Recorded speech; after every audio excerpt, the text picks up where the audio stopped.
Olá, eu sou Antônio Serafim, integro aqui o corpo clínico do Instituto de Psiquiatria do Hospital das Clínicas.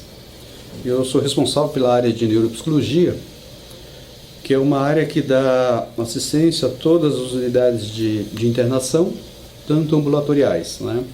Então a neuropsicologia ela se configura no cenário das neurociências como aquela disciplina que vai ter um estudo sobre o funcionamento cerebral, considerando principalmente a funcionalidade das áreas, né? Então a gente estuda a formação, ela perpassa o estudo da anatomia, das estruturas cerebrais, juntamente com os processos psicológicos, né? Então memória, atenção, planejamento, então dentro das funções executivas, a linguagem, a motricidade, raciocínio, percepção espacial, visual, auditiva, todo esse conjunto de funções cognitivas que vão estar presente ali no processamento mental, né? Então, o nosso papel dentro da concepção neuropsicológica é entender esse cérebro funcionando como um sistema integral, né? Então, compreender cada região, cada área, então os processos relacionados aos lobos frontais, temporais, occipital, parietal, as áreas subcorticais, como o sistema límbico, o papel da amígdala, o papel de áreas mais específicas como bulbo, ponte, cerebelo, áreas tegmentais ventrais, né, tálamo, hipotálamo. Todo esse contexto, né, nós vamos ter essa formação numa compreensão de quê? De como essas áreas, dentro do processo neuroquímico, dentro do processo neurofisiológico, participam das ações. Então, o grande eixo é entender o funcionamento cerebral a partir dessas estruturas, modulando processos cognitivos, emocionais e como isso fundamenta o comportamento ou como isso aparece no comportamento. Então, esse processo ele tem uma importância porque dentro dos transtornos mentais, independente da gravidade ou independente das categorias, se nós pensarmos desde os transtornos ansiosos, né, se eu pegar uma ansiedade generalizada, pegar um transtorno do pânico, ela vai ter impacto ali funcionais, né, no dia a dia da pessoa, e a ansiedade ela tem ela interfere muito nas qualidades ou nas capacidades atencionais ou nos processos atencionais. Então, geralmente, o indivíduo vai ter um prejuízo, tanto no span atencional, na condição dele focar a atenção, prestar atenção, aquele tempo de tolerância que ele tem mínimo ali para focar a atenção, na atenção dividida e na atenção alternada. Então, a ansiedade, como ela tumultua ali desde aqueles processos psicofisiológicos, né, ela também vai impactar nessa condição. Então, indivíduos ansiosos vão ter prejuízos funcionais. Então, a avaliação tem uma importância, né, nesse sentido, a avaliação neuropsicológica, porque o profissional vai avaliar, usando ali os recursos das entrevistas clínicas, principalmente, de um bom exame psíquico, associado aos instrumentos, ali, os testes, né, neuropsicológicos, que vão avaliar todos esses segmentos cognitivos. Então, isso permite ao profissional ter uma compreensão mais ampla, né, do impacto que aquela ansiedade tem sobre o funcionamento. Então, eu posso dizer que a avaliação neuropsicológica ela permite tanto o diagnóstico, então você precisar um diagnóstico como dentro de uma concepção mais nosológica, ali, para CID-10, para o DSM-5, né, como, além de configurar a presença da patologia, ele vai permitir também que a gente faça uma análise mais funcional de como este quadro vai interferir no funcionamento geral daquela pessoa. Então, eu posso precisar ali, né, de um indivíduo que tem um transtorno específico de ansiedade generalizada, e a avaliação neuropsicológica vai me permitir que eu descreva em detalhes quais áreas do funcionamento cognitivo e emocional mais prejudicadas estão naquela pessoa.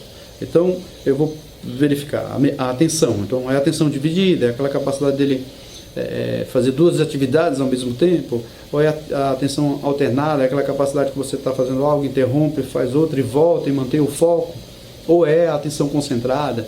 Então, eu consigo, dentro de um exame mais aprofundado no contexto neuropsicológico, estabelecer esse detalhamento.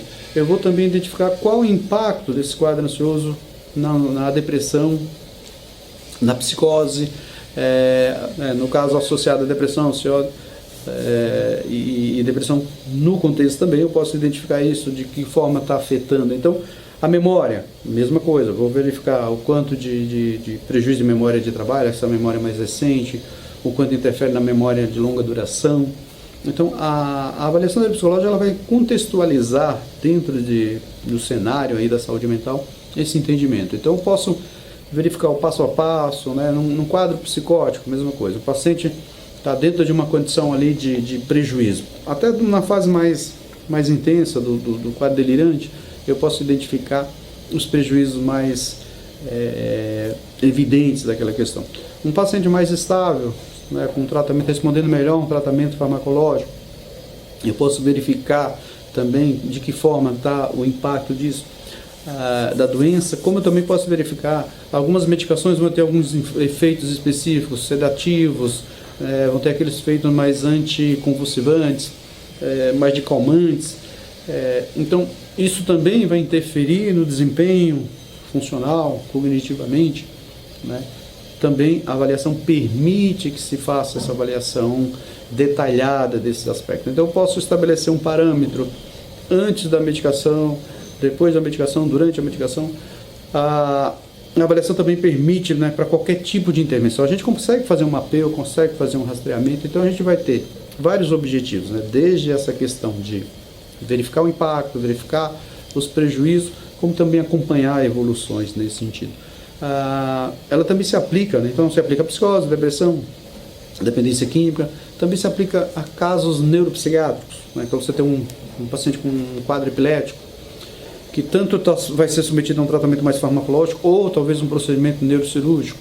A avaliação também permite isso, avaliar, dar um panorama do funcionamento neurocognitivo antes do processo ali, da intervenção, como também depois e até de segmento. No follow-up nós conseguimos verificar. Então, ela nos permite, né, ter esse panorama mais específico de aspectos gerais da cognição do paciente, tanto em termos de evolução, tanto como consequência de medicação. Aqui no Instituto nós também colaboramos com o pessoal da neurocirurgia funcional para casos de tumores cerebrais, principalmente neurogliomas, implante de DBS, nos casos de Parkinson também, nós usamos a avaliação como recurso prévio para medir esse cenário cognitivo antes e verificar depois, né? Então, isso tem associado às intervenções, né, como uma medida tanto indicativa de eficácia do tratamento, ou até mesmo de sequelas. E também, dentro do cenário da saúde mental, a condição da avaliação neuropsicológica hoje também nos permite que a gente avalie um paciente pensando em propor tratamento, né? Pensando em colaborar no planejamento terapêutico desse paciente. Então hoje a gente consegue estabelecer uma avaliação, em cima dos dados, dos resultados dessa avaliação, a gente consegue fazer um planejamento para uma reabilitação, no caso se a gente identifica prejuízos, né? Então dentro do cenário dos transtornos mentais, além das terapêuticas farmacológicas, além das intervenções da própria psicoterapia, as ações da neuropsicologia com a reabilitação para aqueles processos deficitários, ou até mesmo a estimulação cognitiva para processos mais de proteção, né? Então, são recursos hoje também pautados nos resultados de uma avaliação. Então, a gente consegue planejar ações de estimular a memória, estimular a atenção, planejamento, regulação, autorregulação.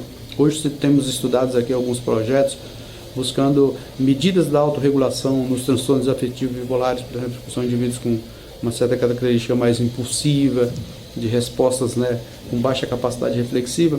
Então isso a gente consegue buscar mecanismos através da avaliação neuropsicológica de maneira que possam estabelecer um plano. Então, essa fala mais breve mostra exatamente isso, que a gente tem hoje um contexto dentro da saúde mental, que é o recurso da neuropsicologia, que tanto permite, né, dar uma precisão de diagnóstico diferencial, de disfunção, que pode ser bem correlacionado com exames de neuroimagens, e a partir daí também auxiliar nos planos e nas condições aí de intervenções terapêuticas, além da questão da pesquisa, né, que ela também vem subsidiando pesquisas médicas, como também pesquisas próprias aqui do serviço.